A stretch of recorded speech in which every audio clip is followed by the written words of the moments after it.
खबर शामिल करते हैं हाफिजाबाद से। Chairman Ittehad Media Group Mohammad Abubakar Mughal और समाजी कारकुन सोशल वर्कर मोहम्मद वजीर नबी की ऑफिस राना तौसीफ शौकत पर आमद।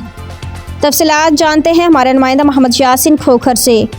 Chairman Ittehad Media Group Mohammad Abubakar Mughal, समाजी कारकुन सोशल वर्कर हरदिल अजीज़ शख्सियत मोहम्मद वजीर नबी, सीनियर सहाफ़ी सईद इसरार हुसैन शाह, शेख कैसर इमरान की मोहल्ला शेरपुरा ऑफिस राना तौसीफ शौकत पर आमद पर राना तौसीफ शौकत ने chairman Ittehad Media Group Mohammad Abubakar Mughal, समाजी कारकुन सोशल वर्कर मोहम्मद वजीर नबी, सीनियर सहाफ़ी सईद इसरार हुसैन शाह, नुमाइंदा Capital TV, senior member Ittehad Media Group Hafizabad Sheikh Kaiser का शुक्रिया अदा किया और दिल की अथाह गहराइयों से खुशामदीद कहा। राना तौसीफ शौकत, एहसानुल्लाह, हाफिज़ मोहम्मद यासीन और सफ्तर मिठू ने chairman Ittehad Media Group Mohammad Abubakar Mughal, समाजी कारकुन सोशल वर्कर व मोहम्मद वजीर नबी और आने वाले मेहमानों का इस्तकबाल किया।